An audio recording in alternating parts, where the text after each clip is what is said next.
Just why don't, Larry, if you could introduce yourself, and then then I'll say a few words about Les. Thank you, Barbara. I'm Larry Moses. I'm president of the Wexner Foundation, and coming from Columbus, Ohio. And this is Michael Cantor and Marcia Hurwitz, who are both community leaders and who are here with us for the day. Thank you. Anyway, good to have you. Les Wexner is a man about whom I said a little bit on Tuesday, and I will say just a little bit more because he can speak extremely well for himself. Where's Arlene, by the way? Thank you very much. I want you to know, Les, Arlene sent around, for anybody, it's on the website, I don't know if any of you read it yet, just this morning or late last night, an article that you essentially penned, Les.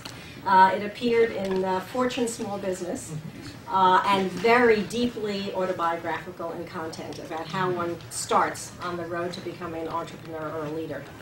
Les Wexner's bio is available to all of you who care to look at it, so I will not recite that. I will simply say about him. He's been an extraordinary benefactor to the Center for Public Leadership. He is a leader in his own right. He is intellectually curious about leadership, which is a great pleasure to me.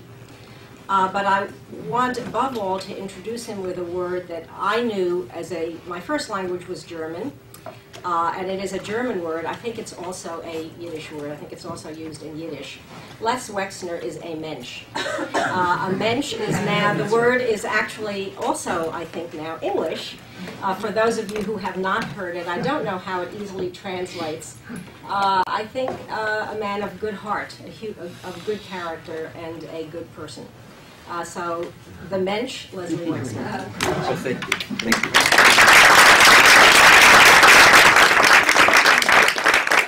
you. In case you didn't read the biography, just a few sentences about my background, and as a way of maybe introducing myself and beginning the discussion.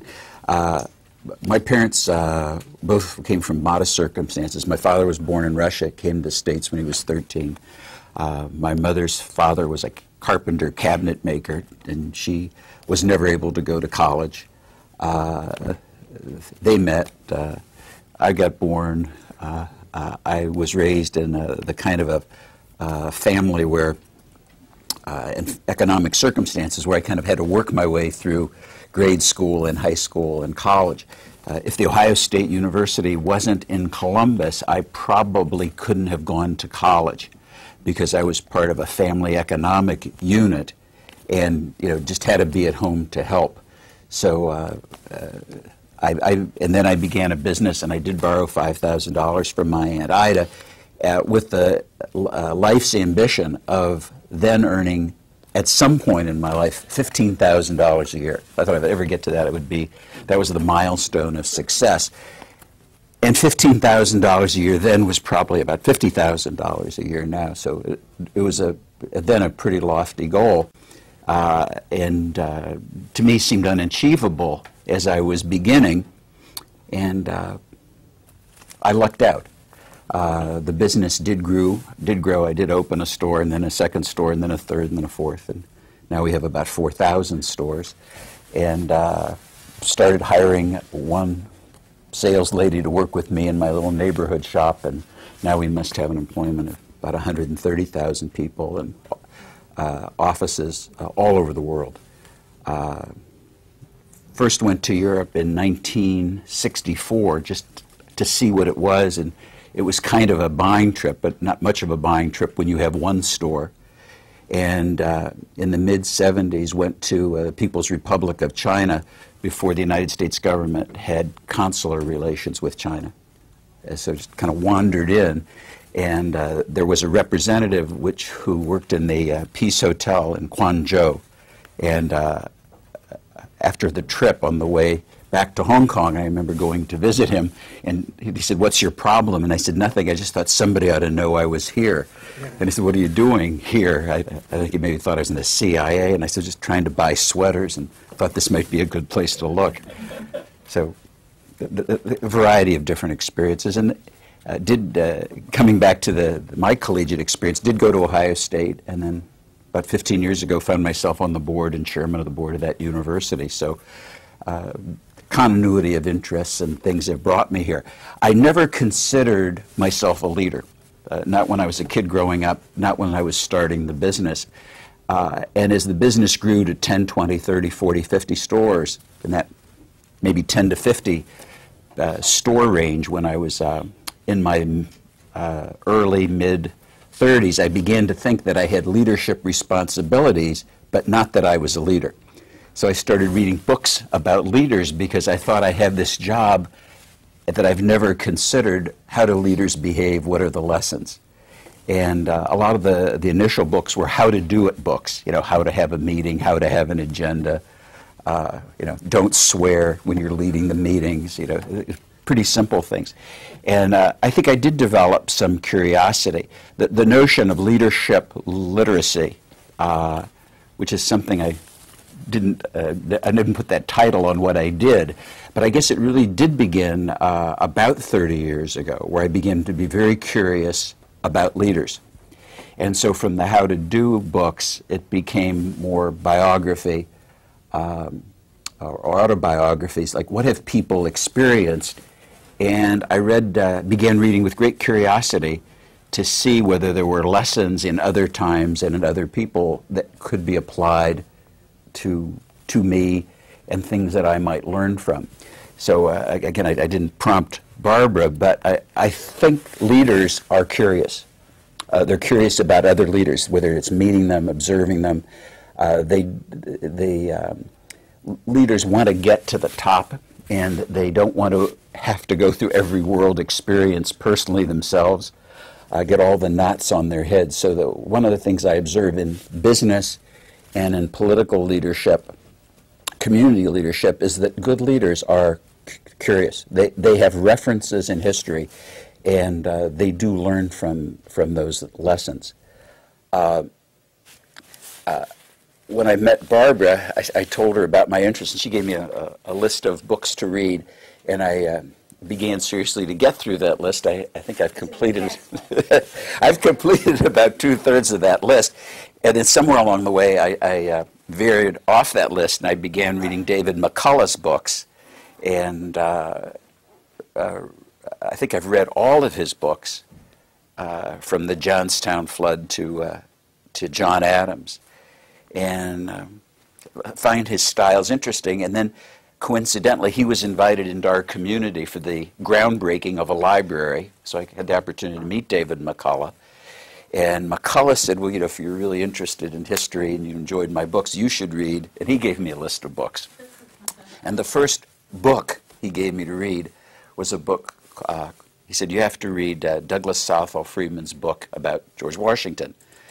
And so I said yes. And he said, after that, he said, well, after you finish that, I'll give you another. And Barbara's given me a list, so I've got a library of things to read. So I went to web and tried to order the book from Amazon to find out it's been out of print, I think, since 1935. And then I called McCullough, and he says, well, this is the most important book about George Washington. George Washington is this important leader, and if you're going to have any sense of leadership, I really think you ought to try to find the book. I'll find it for you. And I said, no, I'm sure I can find this book. Well, it turns out it's a 9-volume set of books. And the first book is about Washington's ancestors, their genealogy. So that wasn't exactly a great background for it. I saw David McCullough 2 or 3 weeks ago. Now he came to the opening of the library, and I told McCullough that I'd bought the volumes and I was reading them. And he said, I can't believe it. Why didn't you just get the pony? You know, you're not really going through that stack of books.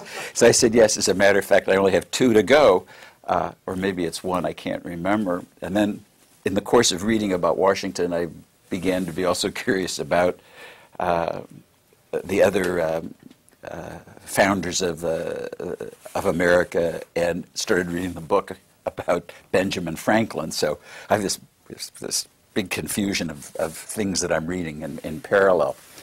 But in that discussion with McCullough, I told him I'd also read about Robert E. Lee, and coincidentally, the definitive book about the history of Robert E. Lee, the great American Civil War general, was also written by Douglas Southall Freeman, who wrote a series of books also called Lee's Lieutenants, which I've read. So You forgot to tell us you're retired from the business. Yeah. You can do it. well, this is my this is what I do between 10 and 11 at night, and on my summer vacations. So I'm kind of plodding through this, but I'd like to tell you a little bit about Lee, and as you know, a story, and a little bit about Washington, and then maybe a little bit about my own thinking about leadership, and then I'll try to get through it quickly so you have maximum time for questions or free time in case you all want to leave the room.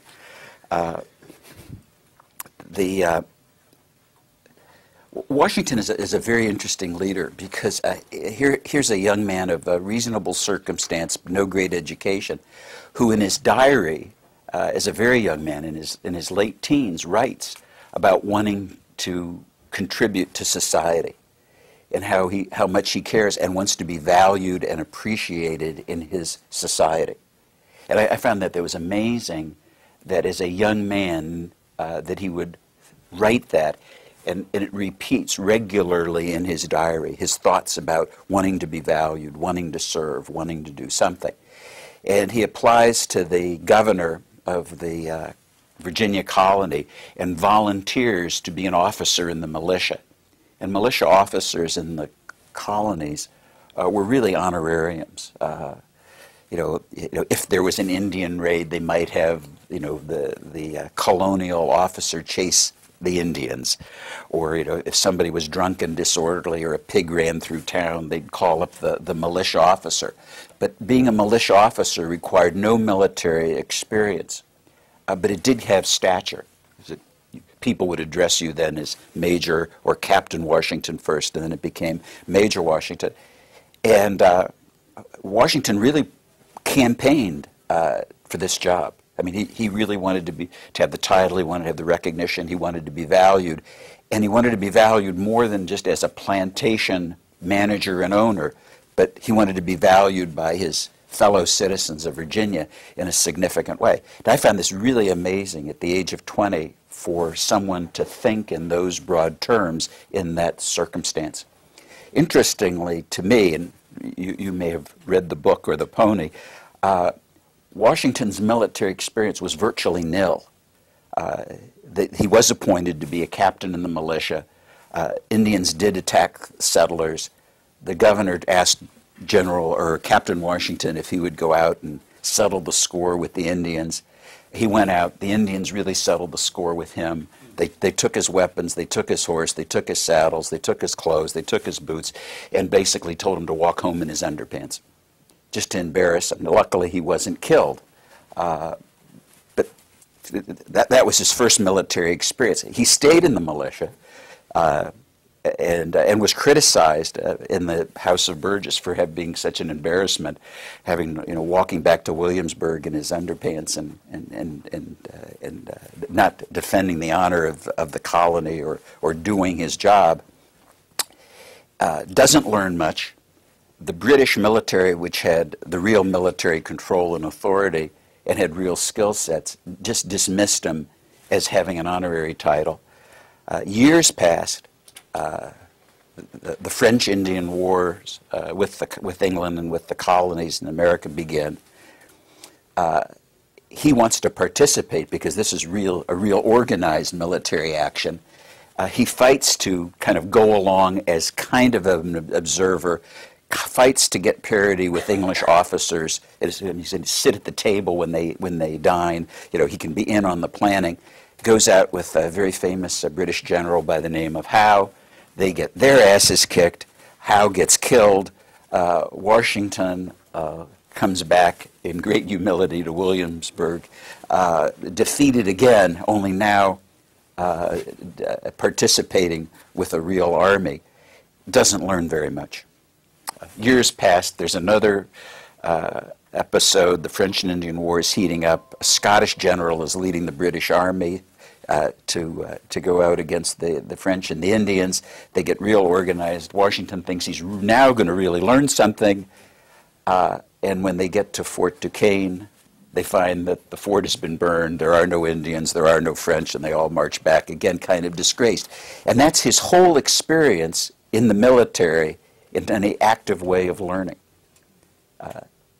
The revolution begins. There is a Continental Congress. He is in the House of Burgess. He goes there as a member, sits very quietly, and then when the delegates to the Continental Congress are now looking for military leadership and this great Revolutionary War, somehow he is trusted and picked to lead the Continental Army with no military experience.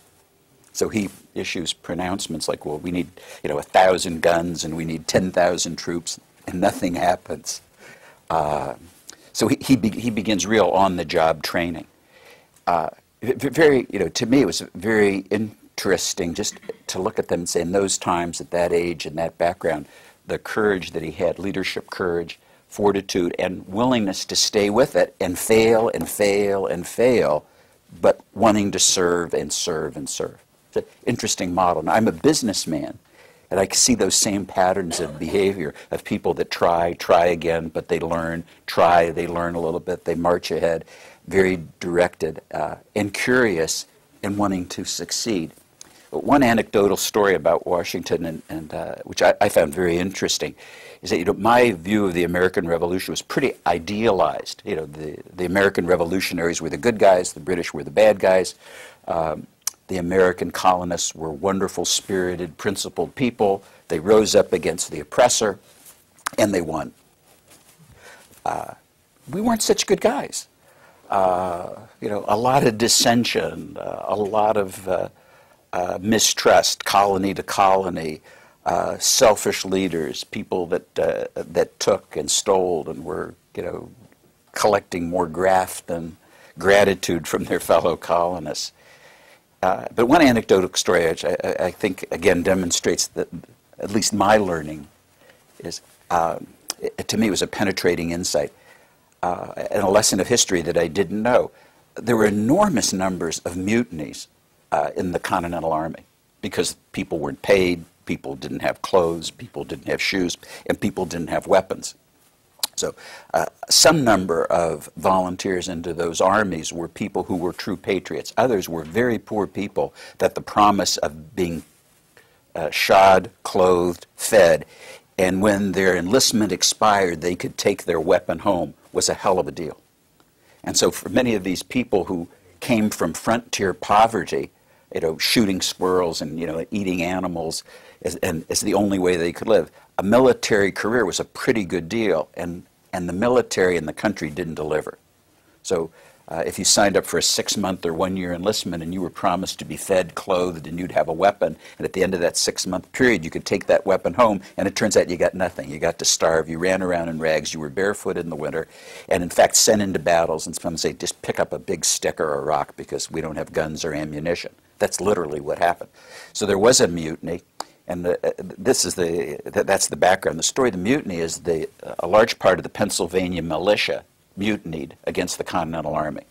And Washington is stuck between the Pennsylvania militia and the British regulars with this small Continental Army, probably of several thousand armed troops.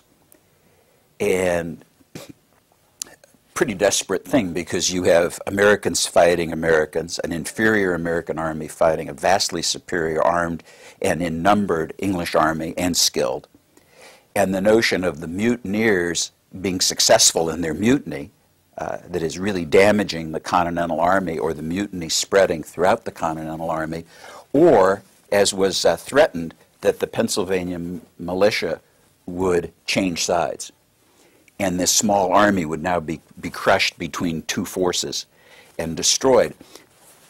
And General Washington calls a war council, gets all of his generals together, and explains the situation and basically says, I don't know what to do. We have this mutiny and it's serious and it's spreading. We've got the British Army over here. We have no weapons. We have very little ammunition. I really need your advice. Well, one leadership lesson is that leaders typically do get advice, and although they like to generate their own ideas, they'll have a war council. And this council, as it as Douglas Southwell Freeman wrote, went on for several days. And from the beginning of the meeting to the end of the meeting, it's the unanimous opinion of every general that Washington has to crush the militia, find the leaders, and hang them. And that by every standard of military law, any judgment they have, the mutiny will spread. Washington has to act immediately, and the fact that the discussion goes on, was had, and even goes on for a day or two, he is now criticized by his most senior leadership for even having the discussion. And the notion of hanging mutineers is absolute. There's even a discussion that should they be shot, and it's like shooting would be too good. They have to be hung, embarrassed, in public places, and their bodies left there to rot. That's the unanimous opinion before and the end. And what does Washington do? Right? Because obviously, if he doesn't, if he's weak, his generals won't follow him, and they're not following completely anyway. The troops will see him as weak, so it's very obvious that he has to act. And you should know that Washington was one tough son of a bitch. That he sent, a lot of people got hung, a lot of people were shot, a lot of people were whipped. He, from his earliest writings, his observation about leaders are that leaders must have discipline, and leaders must be strict for the good of themselves, for the good of their followers, for the good of the troops, and the good of society. So this is a guy who's demonstrated immense strength. Probably asked, what does he do? He decides not to decide. And he decides that mutiny is really a political issue, not a military issue, and the Continental Congress should decide what should be done with the mutineers. Pretty smart decision, pretty risky decision, but he turns it over to the politicians. The politicians send a delegation to Pennsylvania, and things are settled, punishments are minor, and Washington perceived as a great leader. The war proceeds, the Revolutionary War is won. And I read that, I said, that's pretty amazing. Because one of the fundamental things that I learned is that leaders decide, and they decide quickly. And that leaders do look for consensus. But one of the lessons that I was never riveted in my mind is that leaders know when not to decide. That they can exit a decision, and that is an intelligent thing to do. And so a demonstration of, if you would, my learning and literacy.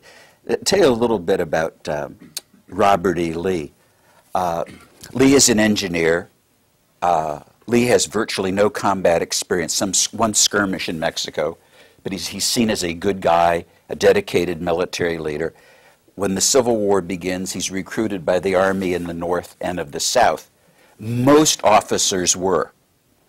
If I remember, the typical graduating class of the military academies in that period leading up to the Civil War was about 15 or 20 people a year, so that there were only, I think in the aggregate, about 200 alums of West Point in the United States when the American Civil War began. So it wasn't a big body of people, a long list to keep. And Lee does not believe in slavery. Lee believes in the rights, and his loyalties are to the Commonwealth of Virginia. So he believes in states' rights. When they ask him to lead the Confederate Army, he accepts a commission as the general in the Virginia Army because his loyalty is to Virginia, does not believe in slavery, doesn't want to be a general in the Confederate Army. The first several years of the Great American Civil War was very bloody, but not really big battles. The latter battles were the major ones. And essentially no one knew how to fight a war, and nobody really wanted to fight a war. So it was almost as skirmishers. It revs up as the war goes on, and you end up with Antietam and Gettysburg and these horrible atrocities. And Lee advances in the Confederate Army. And as Freeman writes in his book, he can't make people do what he wants them to do.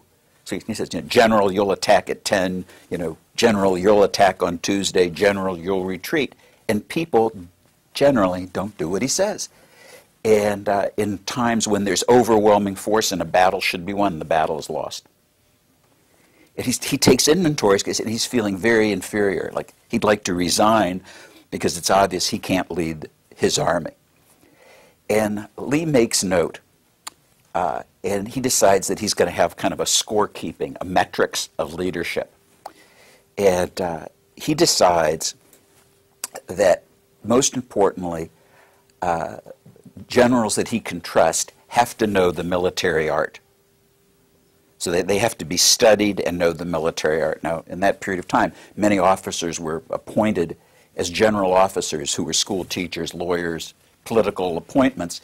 And this is, arguably not a penetrating insight to be a general and understand that you would trust generals that understood and knew something about the military art. But he writes that down. You got to know that stuff. Second thing is that he trusts and evaluates people on a whole person basis. So if somebody is married, somebody isn't a drunkard, somebody doesn't swear, somebody goes to church, somebody has a family life, he evaluates them outside of their military career. What are their, if you would, their whole characteristics? And then he decides it's very important for him to evaluate whether the leaders, his lieutenants, whether his lieutenants truly care about their troops. And he makes judgments that some really don't.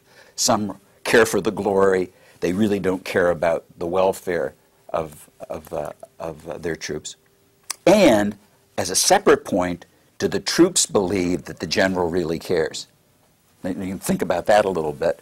That the troops could believe the general cares, but the general not really, or the general deeply care about the welfare of the troops, but he's not perceived by the followers as giving a damn.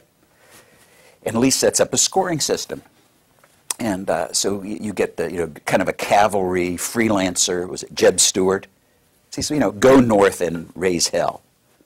Because he knows he can't depend on him because of his personal life and just his characteristics to really follow meticulous instructions. Now, this is Lee's scoring system.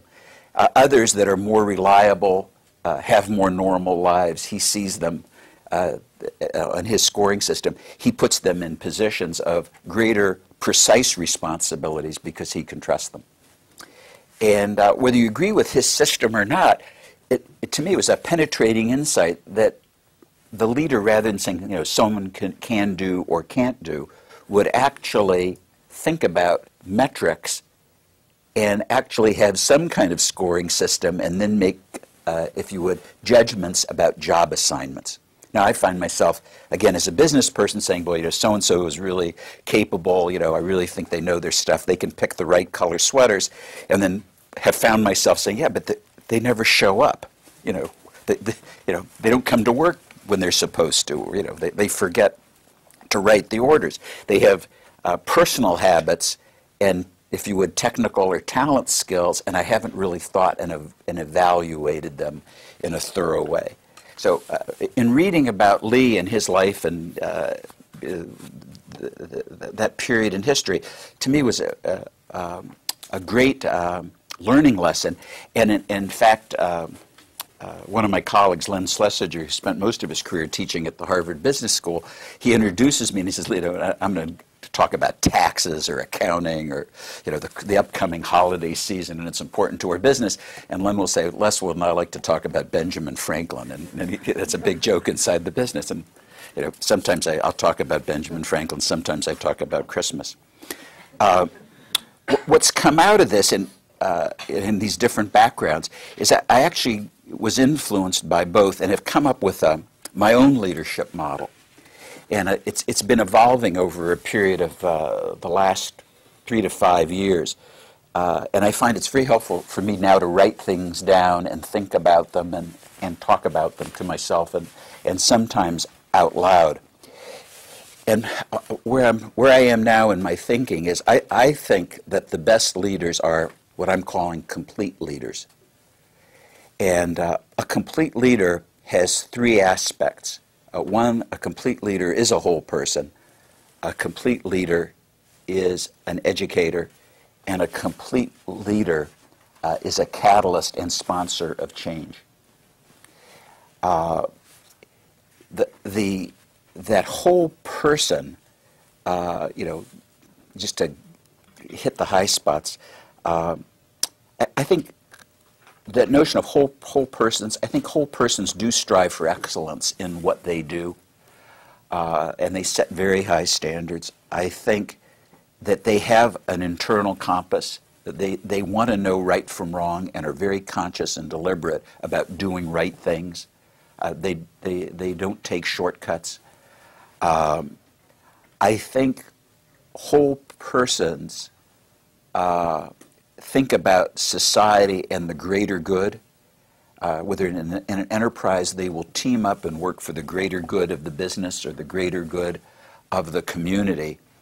And that notion of working and doing in community, I think, and we talk about it in business, is that I insist that the leaders of the business have community responsibilities, and those community responsibilities have to be participative. You can't just be on the committee, you have to work on the committee.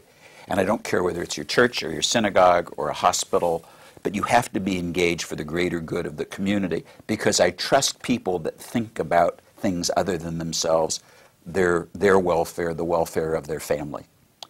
And that notion of participative citizenship, I think, was influenced by the things that I've learned, the things I've observed, maybe a little bit from Washington, maybe a little bit from Lee. But if I can look at somebody and say they are a whole person, they do know right from wrong. They try to do things excellently. They care about their troops. The troops know that they care, if you would. They participate not only in a team-like way in the enterprise, and they can partner for greater good, but they also extend themselves into the community. So whatever talent or skills they have, they use those things in the community. Really does happen.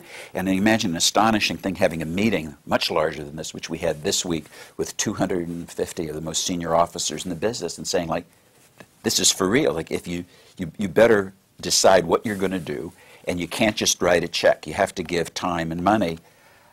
Hopefully, whatever resource you can in time and money would be appreciated. But I really appreciate your time. Your community needs you, not my community. So if you don't give a damn about the Children's Hospital, that's okay.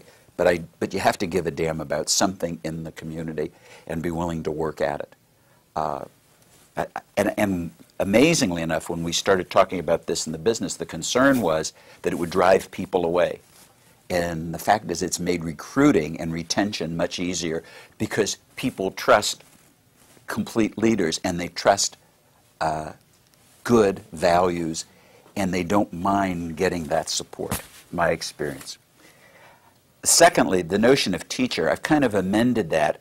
I think good leaders really see themselves, teaching is probably too casual. I think they see themselves as educators. And one of the ways that the troops know that you really care is if you care enough to really teach and help them to advance in their careers, to fulfill the potential that they have. And this thought of, is it teaching or is it an educator? I like the word educator because it puts a greater burden, I think, on the teacher. It means that you have to have some precision. I am not a trained educator. But I have been curious enough to understand, like, educators see themselves, they know when they're teaching, and the students know when they're in the student role. So in a business environment, in a community environment, if whether I call it out or not, I say, am I teaching? And if I am teaching, do the students know who the students are? And it may just be members of a committee, it may be a task force, it may be a creative team that's doing something, but to conceptualize it in my mind and say, I'm not just leading, but I'm teaching. And if I'm teaching, do I have a teachable point of view? Can I take my ideas and thoughts into a lesson plan? And do I know who the students are? Have I thought about communicating my ideas from a teachable point of view? And then I find that I do things like saying, like, do you understand? A test. here's the idea I have, tell me what you think about the idea so that I can tell whether the knowledge has really transferred. And what I recognize, and this is a relatively recent revelation, maybe in the last 5 or 6 years, is that you can't deal with complexity or scale in any enterprise if you don't see yourself as a teacher and an educator, because you can't get to scale without really teaching. So we could have great conversations one-on-one, but it would be very inefficient. And I now am spending inside the business about 250 hours a year teaching. That amazes me. And the students know who the students are. Some of it is one-on-one, some of it is classes, some of it is in larger groups. But there's teachable points of view. I have a lesson plan. I've got one, if you had a lesson plan for '04 that I want to teach across the enterprise at kind of a graduate student, undergraduate student, and a kind of maybe a more mass level, and I've got if you had doctoral students that I spend 3 to 4 hours a month with one-on-one with tailored lesson plans.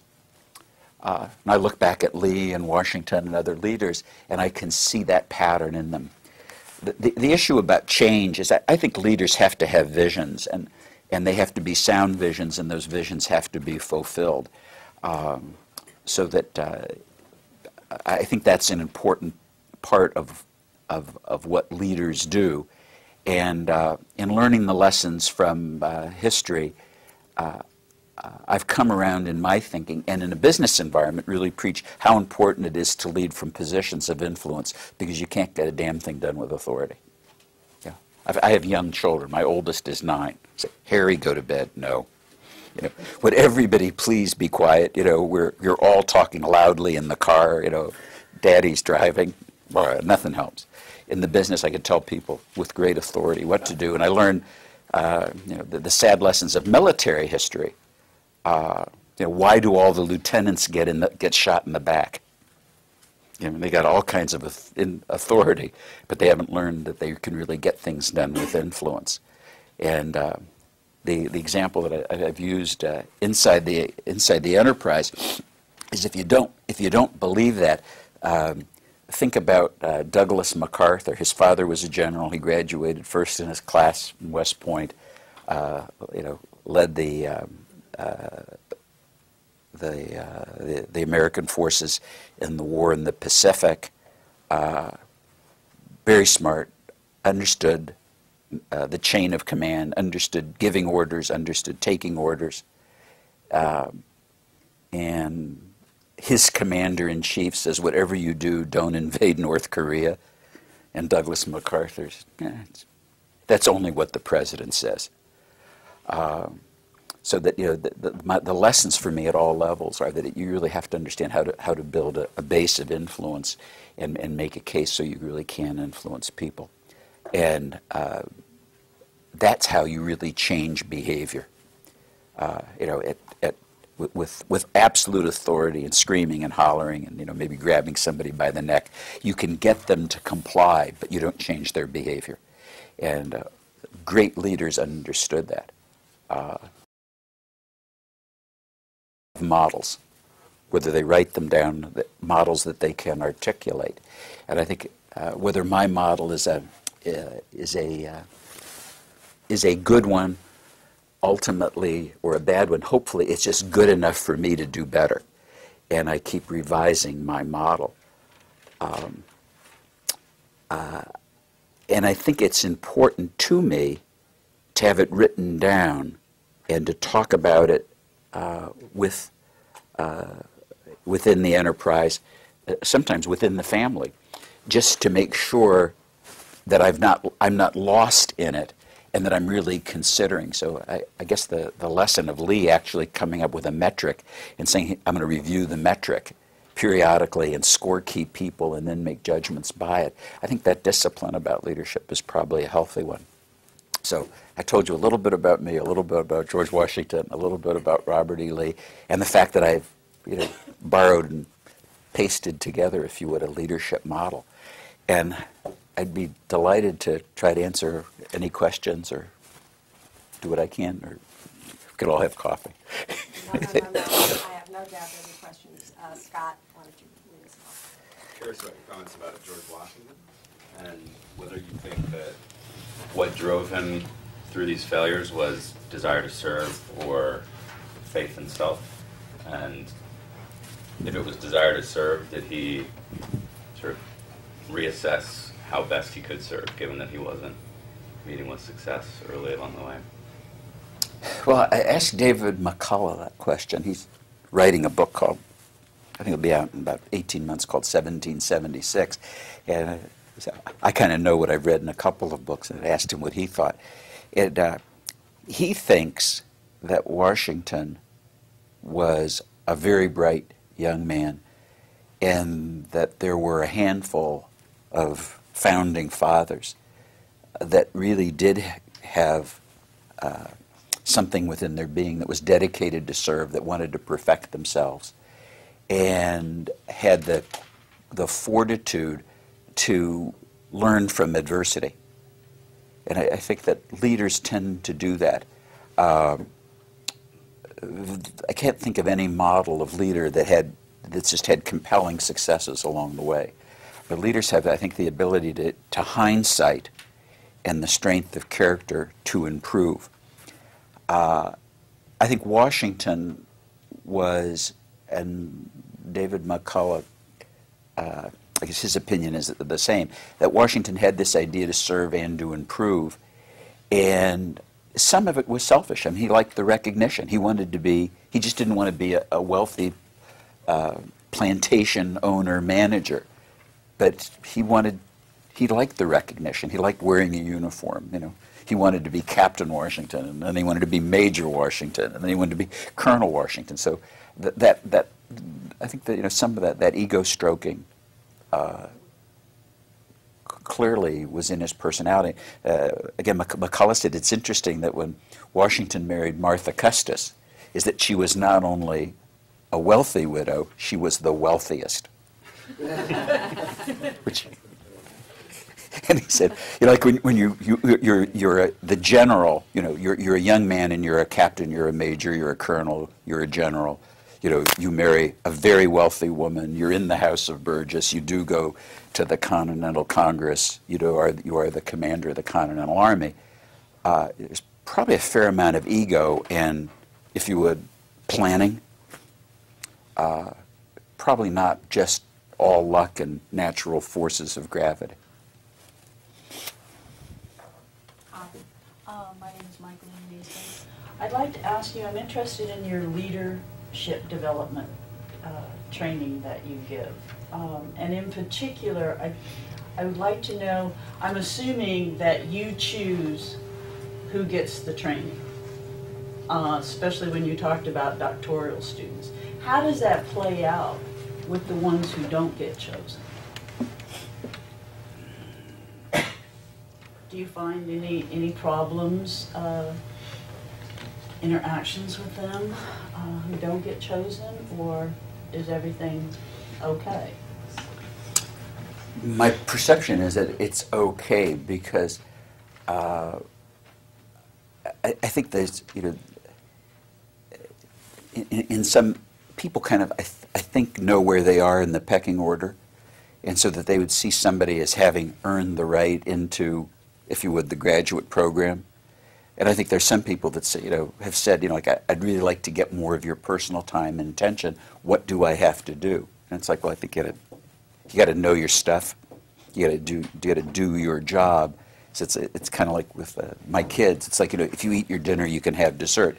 So if you want to do these things, there's some criteria for selection, and there's also criteria for staying in the group, because we've actually escalated it where there's actually homework. It's like, I'd like for you to read these chapters from Warren Bennis's book. I'd like you to read these chapters in John Adams, and much as you're doing here. Then we have a discussion. I say, some people said they read it, and I said, but it's not apparent that they picked up anything.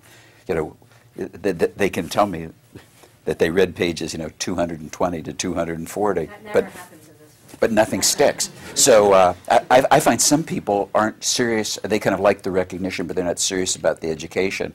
So I just instead of meeting every month, they start meeting every 3 months and every 6 months, and yeah. But I think there's some uncomfortableness about it. Yeah, but you have to perform.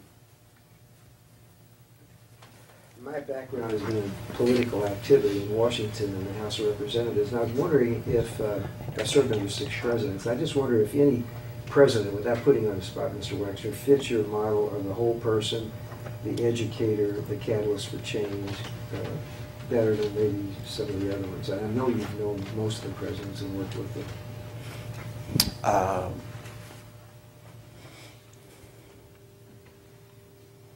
I think probably the one that I'd feel most comfortable with is George Bush 41.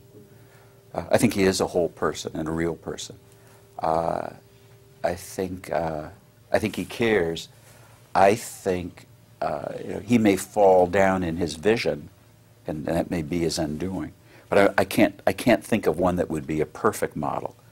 And I know his son. He hasn't lived long enough to. No, I mean just in terms of appraising him against his father. I hadn't really thought of that. I think it's an interesting question to really grade those senior leaders that way. What's your answer to your own question? Well, actually, I've served with all of them. Each had qualities and characteristics, Barbara. I think that I would agree that probably of all the presidents, George Bush 41 and Bill Clinton were the most friendly, the most easy to be with. I served in the House with Jerry Ford, so he was probably a closer friend, if you want to call it that. I think that President Nixon, for all of his flaws and all of his imperfections and failures, was one of the most perceptive people in a way of looking forward down the line about policy. And as a matter of fact, one of the ironies of the whole thing is that everybody was screaming for his head, but yet every president succeeding him has gone back to him for advice and for counsel. So I found that sort of an intriguing exercise in leadership, in the sense that while he was disgraced, on the one hand, he was also elevated as a beacon figure of knowledge and as an educator. He may have lacked the catalyst part, and he may have lacked the whole person part, but he was certainly an educator. But I'd say of all of them, I think that your selection of George Bush of 41 is pretty close to the target. Yeah, I was very influenced by reading David Gergen's book, An Eyewitness to Power, in terms of how he sized up presidents in terms of strengths and weaknesses. And I really think as a matter of fact, in that business, that's one of the mandatory readings, is to read David's book. Just to see perspectives, to get leaders to think about styles of leadership and practical things, like if you make the right decision but you'd make it at the wrong time, and how bright you can be and be perceived because of I'll tell you Jerry Ford's story. This is what David told me, is that David wrote speeches for Jerry Ford, and he always thought Jerry Ford, I don't know if he ever told you this, he thought Jerry Ford wasn't very bright. Bright enough, but not very bright. And he always gave the speeches as they were written, and he might change a word or two. But he had speech writers that worked for him. Jerry Ford leaves the White House and sends David Gergen a speech and says, I'm going to give the speech. It's very important. What do you think of the speech? David says he reads the speech, thinks it's perfect. Calls up President Ford and says, this speech is amazing. Who wrote it for you? And Jerry Ford says, I wrote it myself. And Gergen said, David Gergen then tells the story, said he didn't know, because he wasn't really prepped for the presidency. He assumed that all speeches that presidents gave were written by other people. So he never put anything of himself into the speeches. And he says the best speech that Ford ever gave was the one he wrote himself. But he didn't know what the job was. So he just was thrust into this. People are supposed to write your speech, you give the speeches, and didn't know that he could editorialize them. And it's an excellent story. I like it. It kind of fits in with the picture and pattern. Yeah. This This sort of spins off of that question a little bit. Just say one line of that, maybe more. Oh, I'm sorry, Kathy McKernan, students class. I'm wondering of all the people that you've met in your life or that you've worked with, is there somebody who really stands out to you is the most impressive, or the person who had the greatest leadership quality? And is it a public figure or a private figure?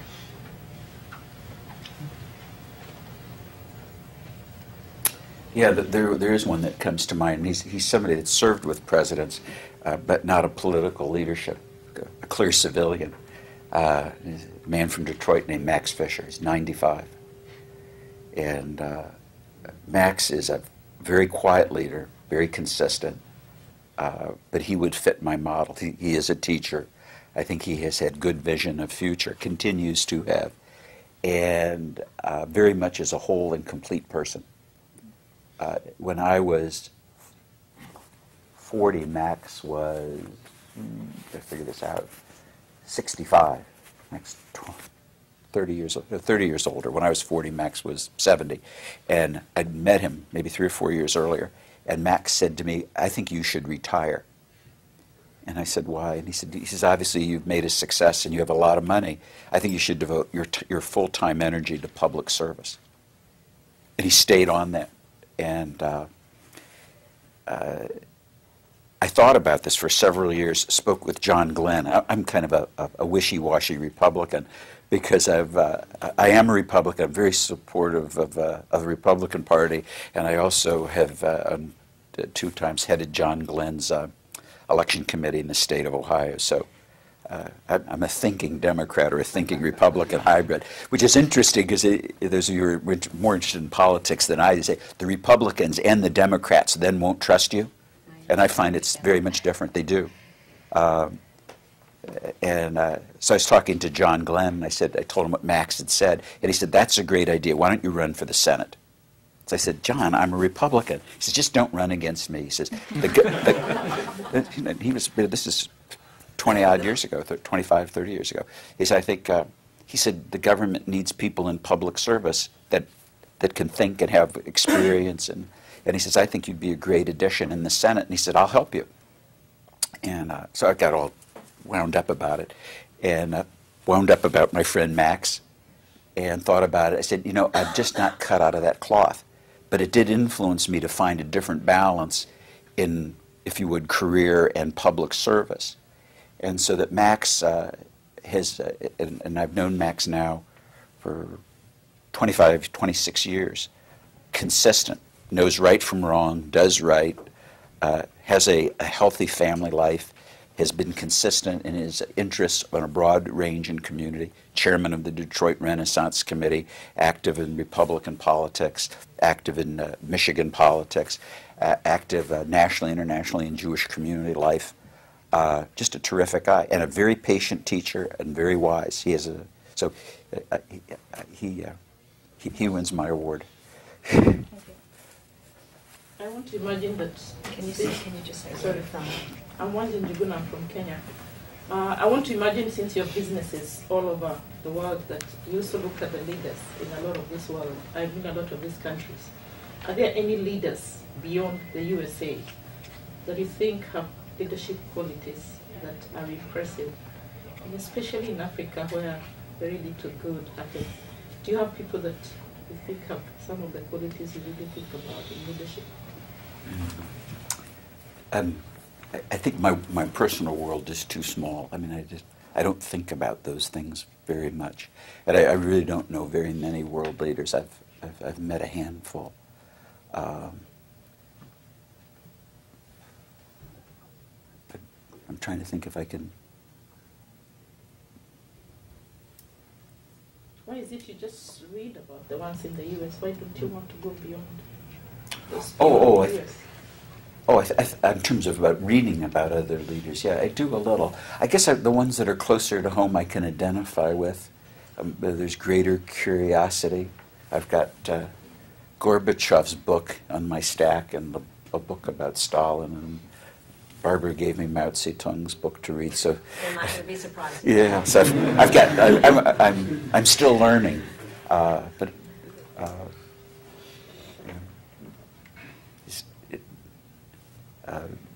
I don't want to paint a picture of having broad literacy, but some curiosity and we're trying to demonstrate, I think, to you that some open-mindedness about wanting to learn and refine the skills.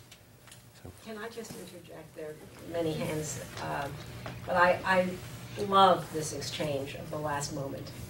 I loved it because Wandra, you asked a very good and understandable question, and you, Les, said, I don't really know. The capacity to say, I don't know, is really rare and really important. And maybe I should know, and maybe I will know, and interesting point. But the capacity to not sail in with some answer that you're not feeling comfortable with is a big deal. So.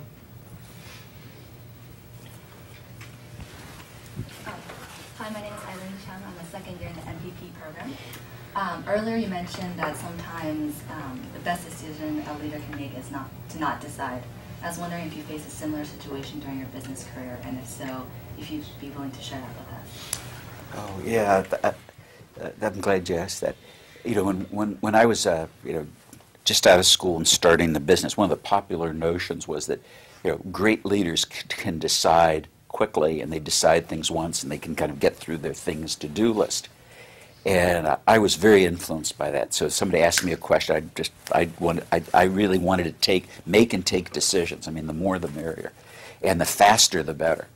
And somewhere, I think it's not original thought, I read that in the Old West, the guys that were buried on Boot Hill, most of them were the fast guns. They weren't the accurate ones.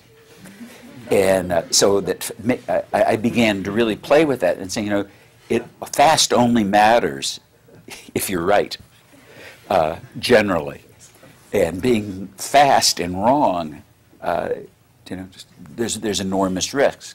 And I think I began to make some risk calculation. And then I began to question in people when I would be slow in making decisions. People would say, well, you're procrastinating.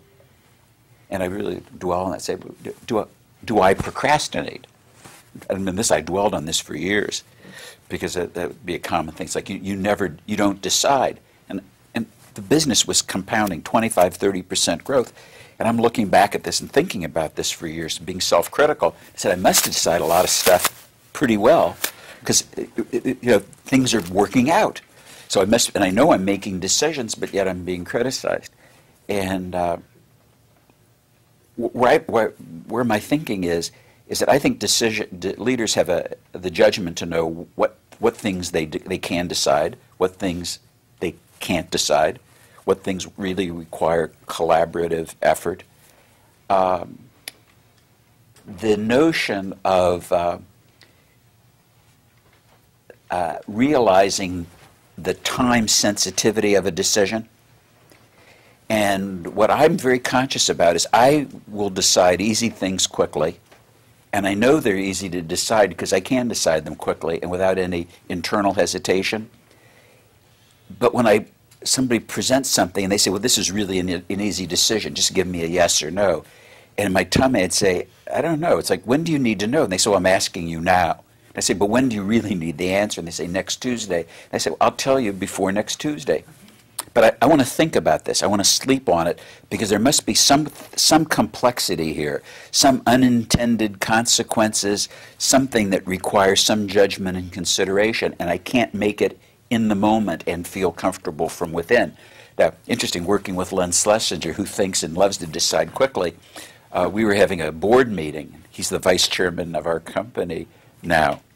And somebody asked Len what he's learned working with me for 4 years. And he says, I've learned to be patient and make patient decisions. He said, he drove me nuts. Now, imagine talking about, I'm in the room, you're bored. He said, he used to drive me nuts, saying that he wanted to think about something. And he says, but I've learned that's a good thing to do. Some things are decided quickly, some things you can't decide, and some things when your inner gyro says, I want to think about this. If you have the luxury of time and you make some risk calculation, you don't. So I'm very deliberate about.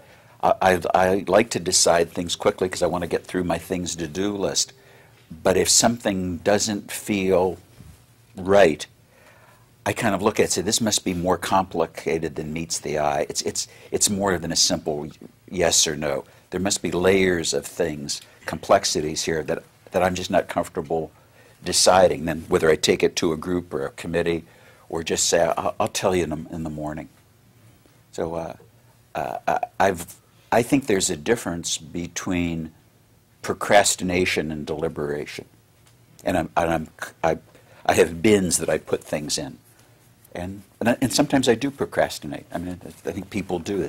I accept that part of my personality. I'm perfectly capable of procrastinating. But there's other times when I'm very deliberately not deciding.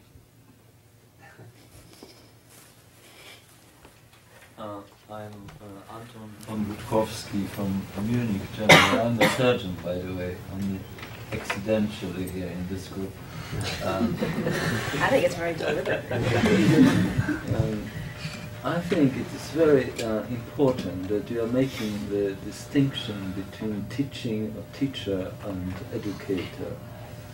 Because I understand that there are many teachers in our civilization, but not that many of educators.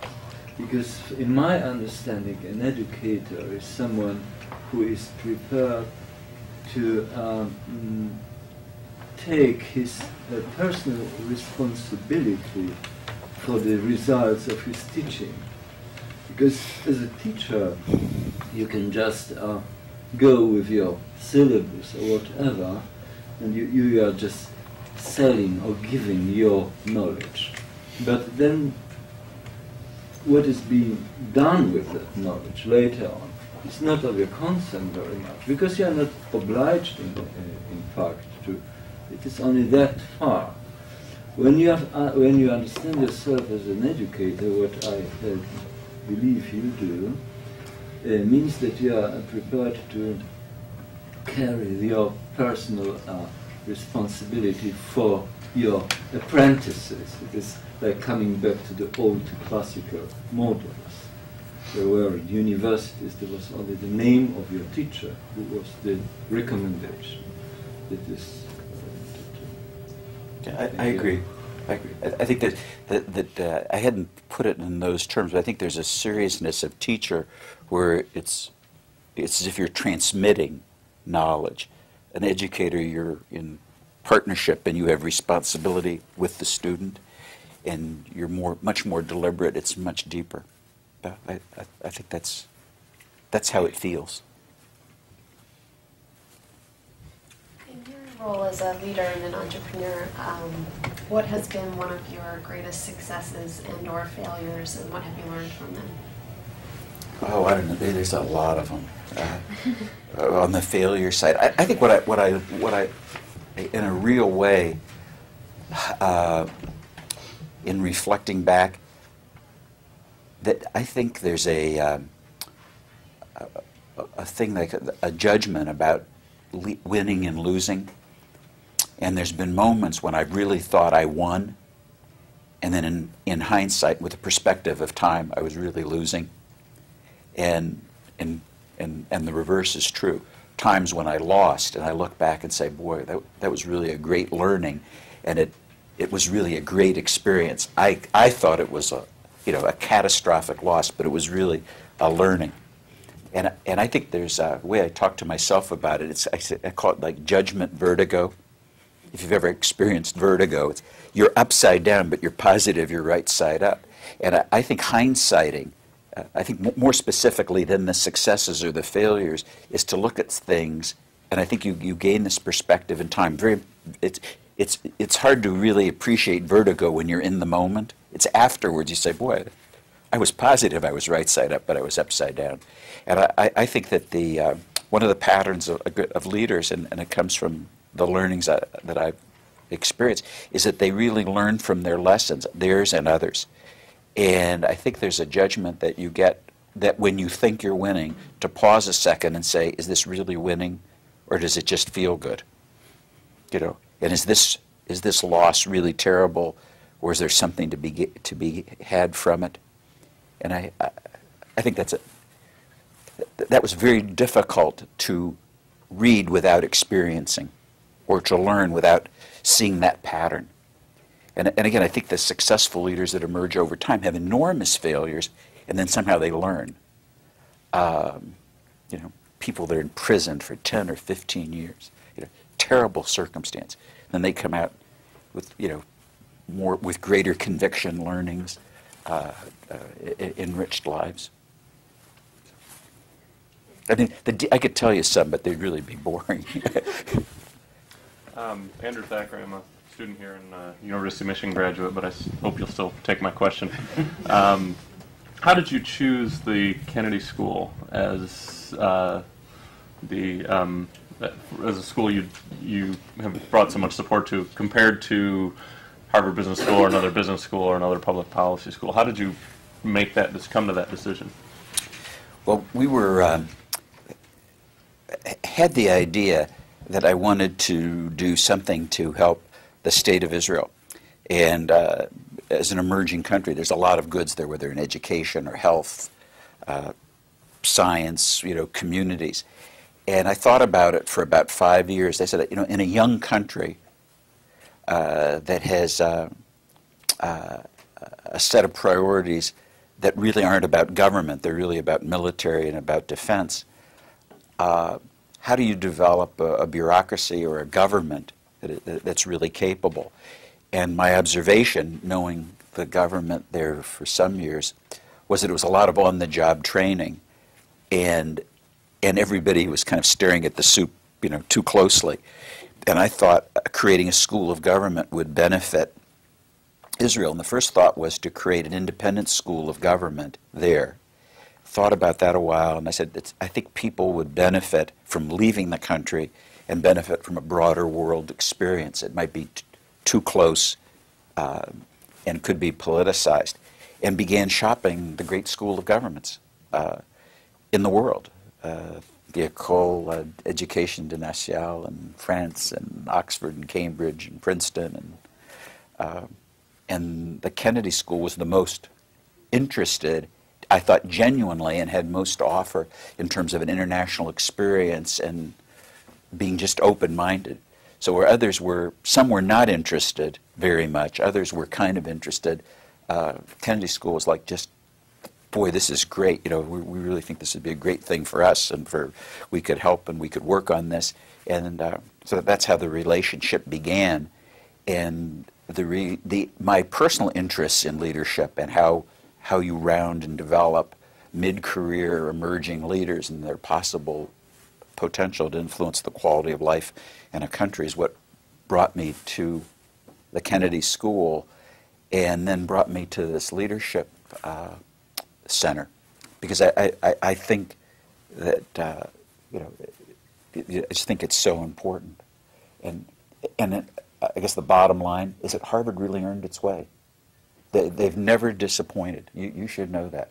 Now, I've graduate of Ohio State. I'm a loyal alum. I contribute to the university. I've been on its board. I've been chairman of the board.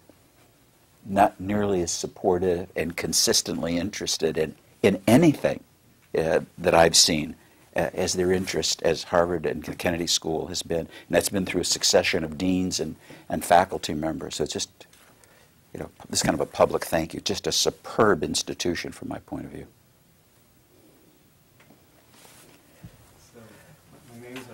I'm a Wexner Fellow, and I'm really glad that the first meeting is in circumstances of education, and this is a great privilege. And that's I thank Andrew, because it's almost inevitable that an Israeli person would talk after Andrew's question. And of course, I agree about the situation in Israel. I would just like to ask, you portrayed kind of a very soft leadership, which is a leadership of education, asking for advice, having this leadership on a personal basis, which is, and I would like to ask if, going back to Machiavelli, about it, sometimes leaders have to teach to know when to do the wrong thing. I mean, what is considered to be not the good thing.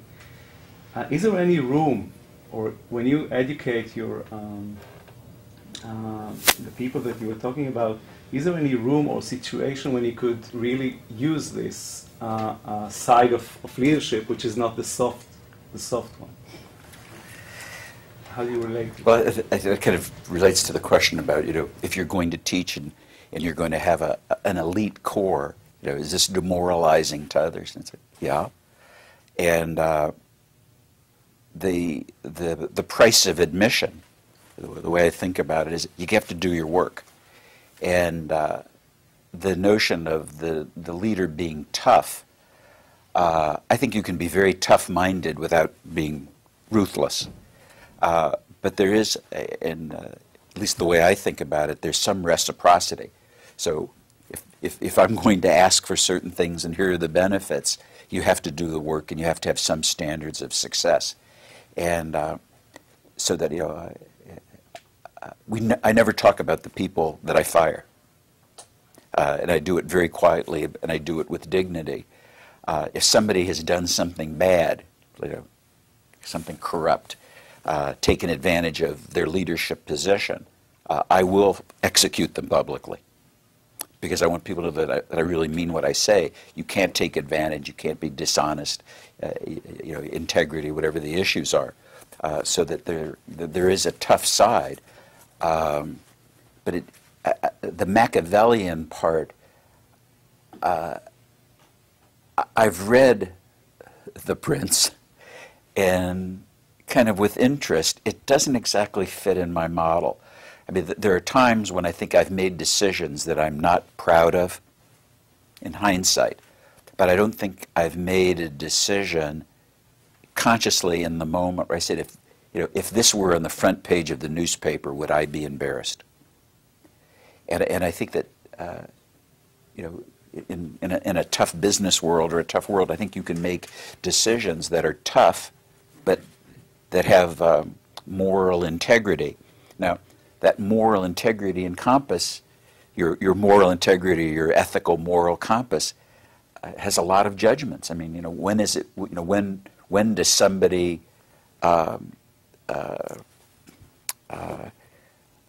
responsibility to the group supersede the responsibility to the person? I've worked with people for 20 years that for a variety of reasons just couldn't manage in the present, couldn't cut the mustard anymore, and had to make a judgment about personal loyalty to them, their age, their family responsibility, and say, but if they continue, a lot of people are going to be hurt by following them. And I have public trust responsibilities to groups. So in a military way, it's like, we're going to fire this officer, not because I don't like him, not because he's not trying, but because if he's in command, a lot of people are going to get killed. And you have to make those judgments. Now, the person that gets relieved of responsibility doesn't always see it that way, and those are very tough ethical decisions to make. But I don't see them in the Machiavellian kind of way. It's just not in my temperament. I might be better if I could.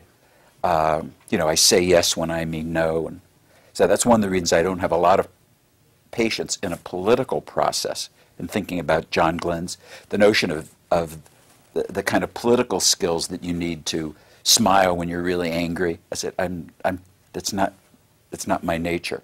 So I kind of admire it, and I understand people that have real political skills. I don't have that gene. My name is Diet Berg. I'm a Wexner fellow. I'm a high school principal in They're Israel. not plants. They're really in this class. I'm a high school principal in Israel, and you were speaking about George Washington and his youth, and I was wondering, what do you think is the earliest stage that leadership should be taught?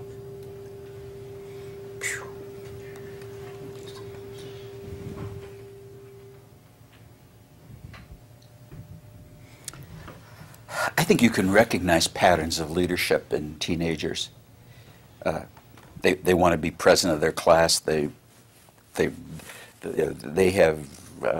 want to organize, and I think that if you would, the educator could see that and work to develop those skills, I think it probably wouldn't be healthy to tell a 12-year-old that they're going to be a leader.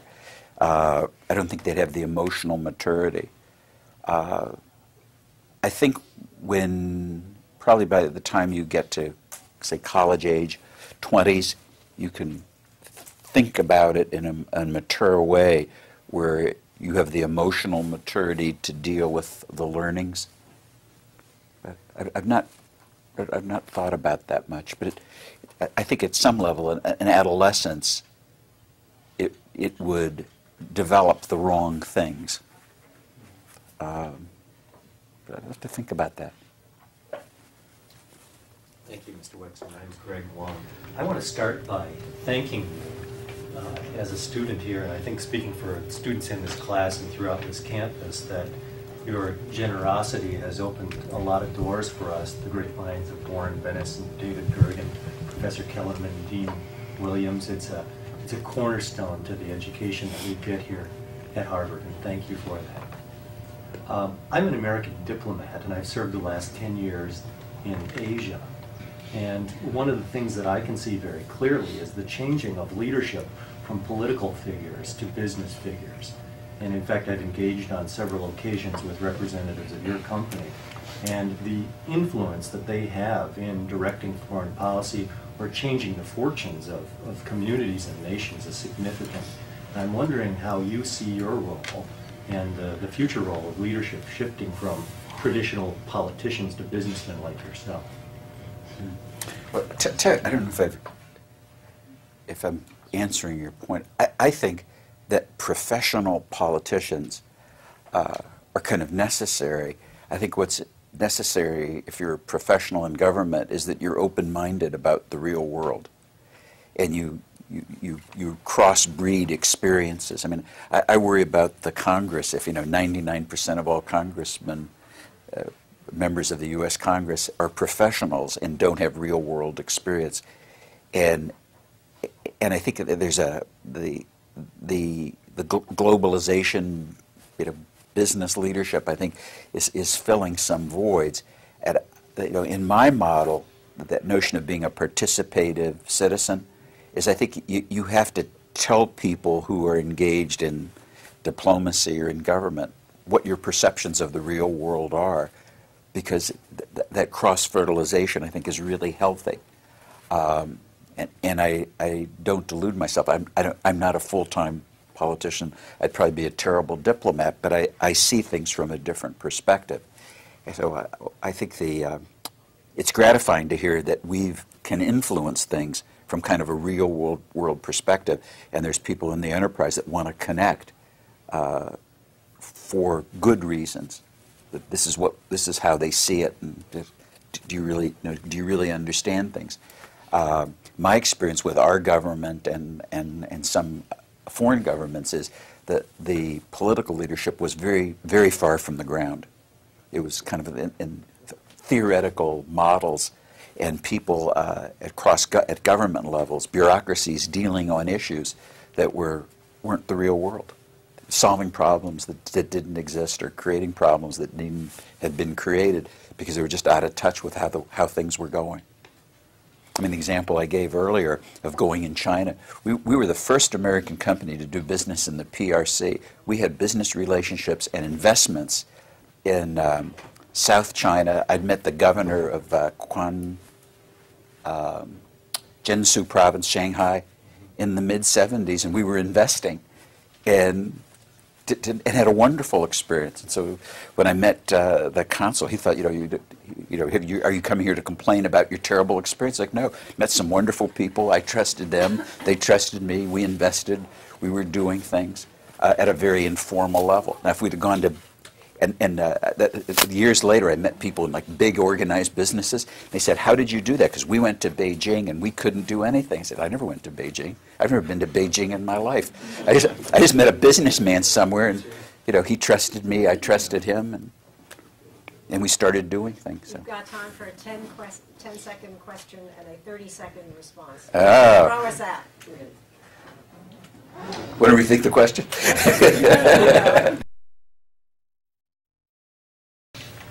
he sees the role of failure in that. Did failure in some sense save him from the former so that he could emphasize the latter? I think he had more interest than that. I mean, he was a great kind of amateur architect. All through the Revolutionary War, he was working on the plans for Mount Vernon and changing things and adapting things. I think he had a very rich personal life. I think he cared about his wife's children. He cared about agriculture and kind of more than an amateur botanist. So he had a lot of interests. I think he had the capacity to learn from reversal. I mean, that's the short answer, I think. I don't know if that was the question. I was just struck by, the desire to serve community is an admirable, noble desire. The enjoyment of status is one that we might feel a little less comfortable with. Or if that was his only motivation, that might. But I'm saying, I think that the notion. I tell people that I don't trust people that don't have selfish interests.